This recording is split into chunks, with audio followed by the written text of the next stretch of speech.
Hey everyone, so let's talk stories. Uh, the book I'll be talking about today is Robert Galbraith's Career of Evil. So, Career of Evil is a third book in Cormoran Strike novels by Robert Galbraith, which is a pen name of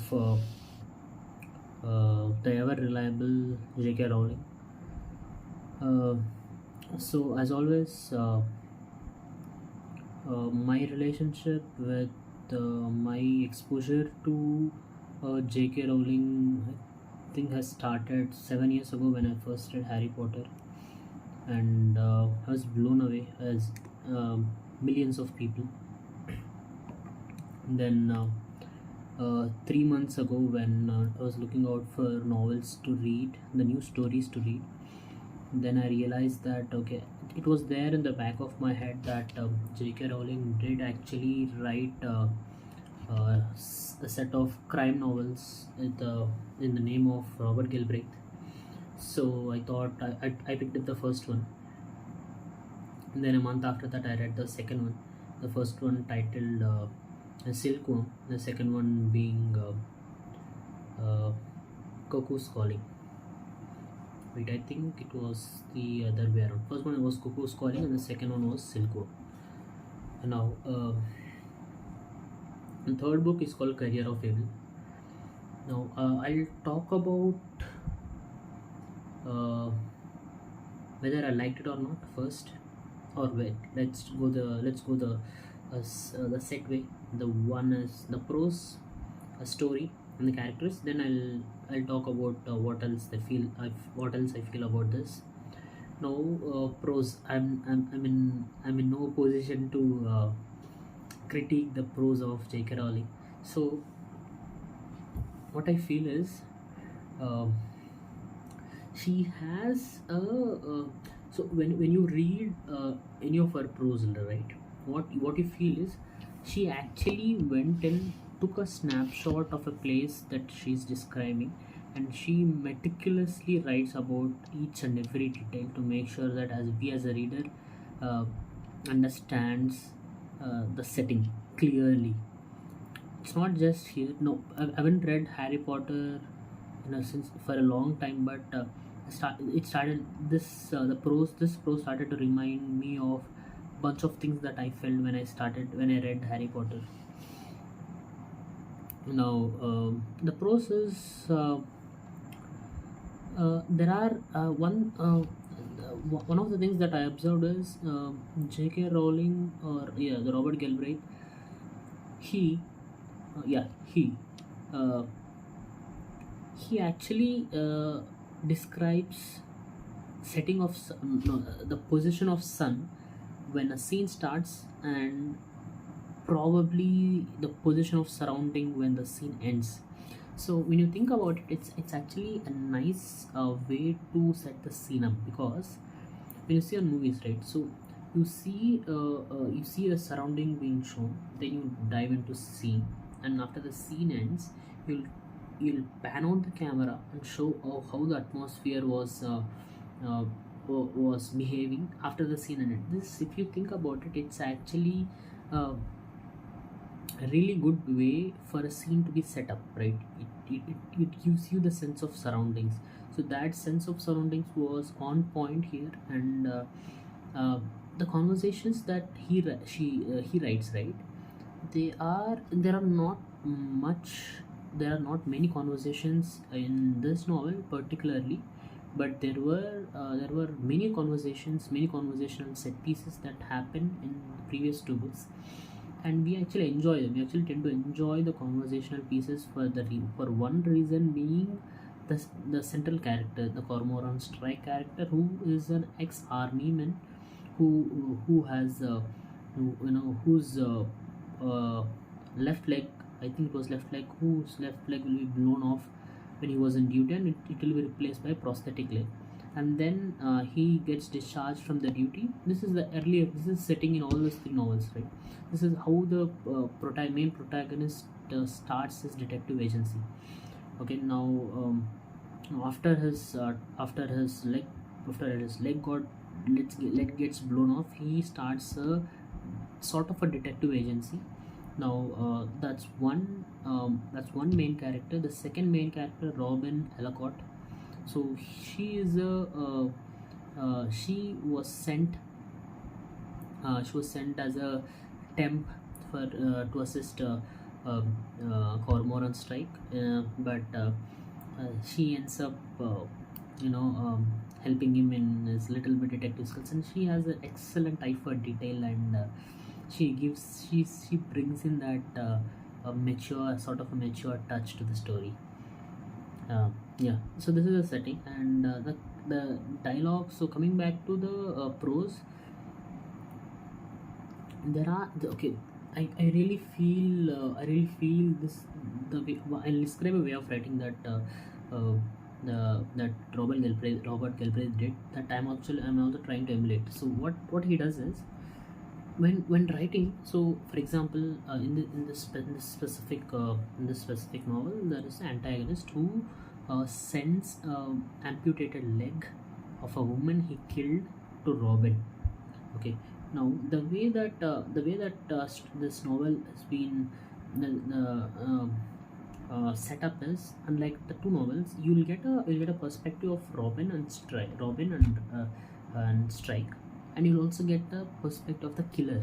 Okay, how he's seeing the world. That's actually very interesting to look at, because it was not there in the previous novels. The killer, the identification of killer was a revelation. Now it's like this. Okay, there are in this novel, there are you follow Robin and Strike trying to catch the killer, and here you see the killer parallelly plotting against Strike. How can he defame him? How can he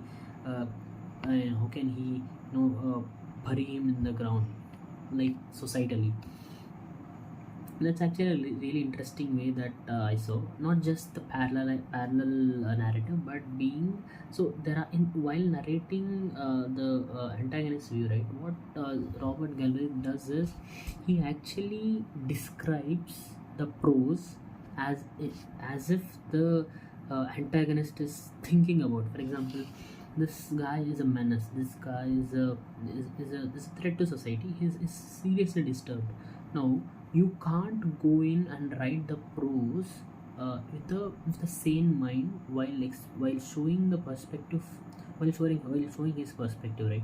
Now what that's the beauty of it. So while showing his perspective, what Robert Galbraith does is, he shows he actually writes the prose as if the antagonist is thinking about, though it's in third person only. In third person only, he'll write as if the antagonist is thinking about.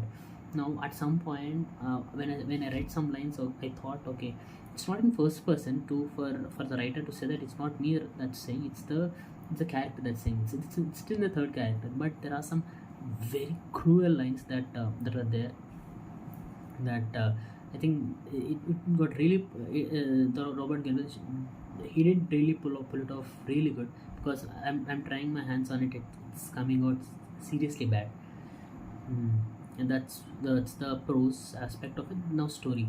So as I mentioned, right? So the amputated leg will be sent to Robin, and Strike has, so that was with a personalized what do you say, uh, uh, personalized indentation on the leg, to I mean so basically, uh, the killer will send a text, okay, along with the leg, which is related to Strike, okay, the detective. So now he knows that, okay, he knows that the whoever has sent the leg actually know him. Okay, now in the beginning of the book, he identifies three main suspects.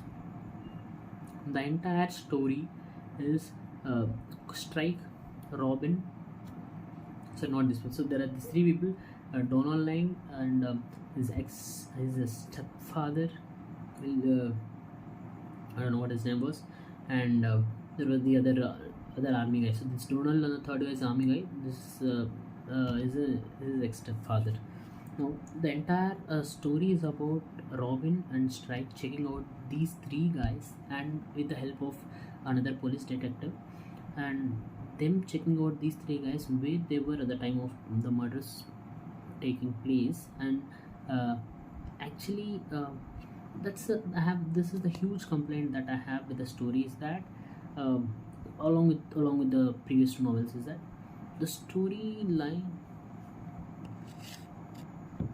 yeah, the storyline per se is extremely thin. Like, okay, I know that there's a serial killer on the loose, but you don't see the catch for the serial killers juicy. Like, there are lame things that are being done by Strike and Robin that seems to have a payout at the end. But you see, the narrative is being set out extremely cleverly for the story to, to to look interesting. But I think this is a problem with all those three books. The 75% of the book is actually very, very intriguing in a bad way. There is nothing going on in the story. That there is the crime has been committed already. The entire 75% of the book is all about correcting one dot of the other, painfully painfully slowly. I know that yeah, to add realism, I know that it's bound to be that way, but as a reader, it's really engaging. I must say that it's really engaging. But you feel at some point, you feel, okay, where is the story going? The story is not moving forward. I know there are arcs being developed, but it doesn't interest you as a reader. Okay, that's a main problem that I have with all the three books. But somehow I tend to go back to them because of the suspense that it builds. Right, the last 25% of the book has actually the payoff. Though I did not like the payoff in the second book, not I did not like the payoff in the first book. I did not like the payoff in this book. But we still wait for the payoff to come up. Okay, uh, yeah, and there's nothing more. It's a huge novel. It's a huge novel with around 500 odd pages, and but still you have to search. You'll have to search for the story. It's a painstakingly long uh, uh, uh, investigation. And yeah, that's one more thing. One really good thing about it is the first two books, though the personal lives of Strike and Robin were not explored, and there is a beautiful stretch of writing here which explores how what happened to Strike when he was saying, and a wonderful character of Shankar is revealed. How did Shankar and um Strike met, and what happened to Robin for her, uh, that triggered her attention to this private that risky job of private detective. Right, that's an fantastic mark on a character that has not been done in the first two books. I think that's a step up, uh, narrative wise. And uh, and there are a bunch of other characters which, the fiance of Robin, uh, there's no much scope for him, but there is at least he's given a bit of a role because of the conflict that comes up between Robin and him.